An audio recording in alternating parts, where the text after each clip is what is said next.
Aujourd'hui, on est en 2015, donc c'est la fin du programme LIFE qui va se terminer en septembre prochain.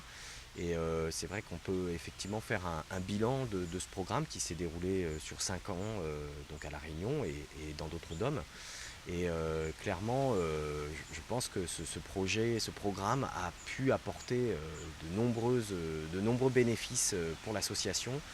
Un des points importants dans le bilan du LIFE, c'est effectivement le bénéfice apporté aux espèces de la Réunion, hein, notamment, comme le tuituit, le papang, ou même les espèces nicheuses à la Réunion. Effectivement, la première action majeure de ce LIFE, c'est d'aider à la protection de ces espèces, à leur conservation. Et typiquement sur le tuituit, l'objectif était très clair puisque le pari était d'augmenter la population. Aujourd'hui, on est à 40 couples connus. On n'aura pas atteint forcément l'objectif affiché dans le live, mais c'est déjà une très grande réussite en soi. Pour le papang, le but de l'action était d'améliorer aussi la réactivité dans la chaîne de sauvetage de cette espèce, hein, qui est victime souvent d'empoisonnement secondaire. Donc on a aussi une meilleure gestion de ces oiseaux aujourd'hui avec des taux de sauvetage qui sont améliorés, des taux de relâché qui sont meilleurs.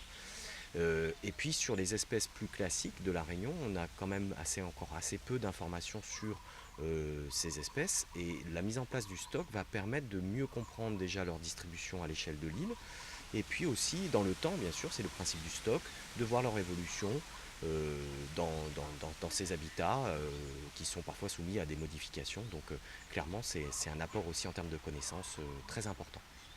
Un deuxième point important en termes de bénéfices, c'est la concertation des différents acteurs, que ce soit des acteurs par exemple dans le milieu agricole. Donc clairement sur le papang, il y a un problème d'empoisonnement secondaire.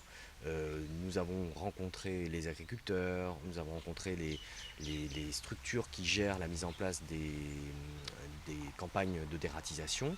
Et nous avons essayé de concerter tous ces acteurs pour arriver à faire émerger de nouvelles pratiques qui soient moins néfastes pour cette espèce. Donc c'est quelque chose qui est en cours, qui a plutôt bien fonctionné. Donc ça c'est un point aussi extrêmement important.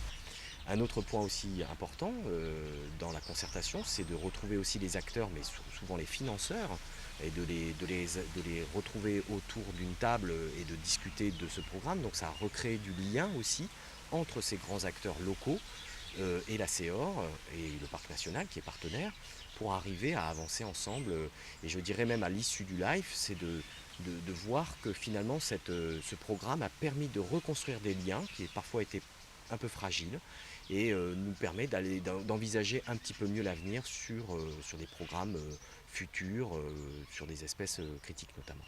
Un autre point important, donc c'est la mise en réseau. Le programme Life plus CapDom, c'est un programme qui est interdom. On a pu rencontrer dans le cadre de ce programme le GEPOG en Guyane, qui est une association qui ressemble beaucoup à la CEOR, mais également aussi d'autres associations, donc le Carouge et l'AOMA, qui sont des associations de Martinique. Et je pense que l'échange, déjà de se rencontrer et puis d'échanger sur les techniques de mise en place sur le terrain, c'est un bénéfice énorme pour aider à la protection des oiseaux de ces différents territoires. Donc c'est vraiment un échange très constructif. Il y a également de la mise en réseau, j'allais dire, avec Interdom, mais il y a aussi la LPO qui a participé, qui est coordinatrice du programme, et qui a, j'allais dire, aussi mis en avant des spécialistes qui sont des salariés de la LPO, qui sont venus nous former localement à La Réunion. Un autre bénéfice extrêmement important pour l'association, c'est l'émulation qu'a provoqué le Life plus CapDom auprès notamment de nos adhérents à travers deux actions majeures, la brigade Papang, la brigade SOS Papang, qui est une petite brigade composée de quand même 60 personnes aujourd'hui, et qui va suivre les actions de dératisation donc en milieu agricole.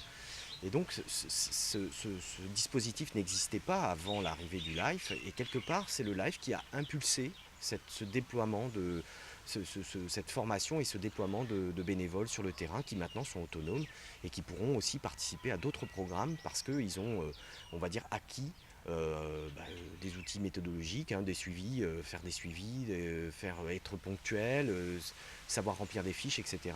Également, il y a un autre outil de sciences participatives qui est le site fauneréunion.fr, qui est un site qui permet de stocker des observations qui sont réalisées par tous les observateurs de l'île.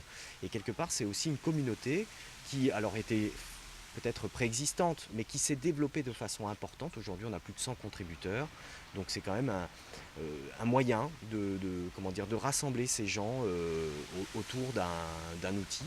Et puis le dernier outil qui a permis voilà, de créer du réseau, c'est également le stock, le suivi temporel des oiseaux communs.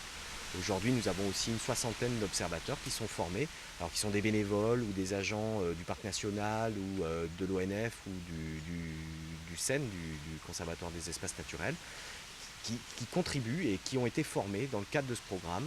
Et je dirais, voilà, si on fait un bilan très succinct, le LIFE Cap d'Homme à La Réunion a permis de créer cette communauté de bénévoles ou d'agents, hein, qui ne sont pas forcément des bénévoles de la CEOR, mais qui sont des acteurs de l'environnement, et de rassembler tous ces gens autour de protocoles qui sont aujourd'hui extrêmement importants et qui ne pourraient pas être portés par la CEOR, par ses salariés, typiquement. Le Life plus Cap d'Homme a également apporté une rigueur financière qui a été un véritable défi pour l'association, puisque les outils Life sont très exigeants d'un point de vue technique, mais également financier. Donc avec une rigueur sur le suivi comptable, le suivi des pièces, le suivi des temps. Et je dirais qu'au bout de 5 ans, la CEOR aujourd'hui, elle est en capacité quasiment d'utiliser cette façon de suivre ces programmes sur l'ensemble des programmes, bien au-delà du live. Nous utilisons maintenant cette méthode qui est entre guillemets la plus rigoureuse quelque part, hein, qui est extrêmement exigeante, mais finalement on l'a répercutée sur l'ensemble des actions.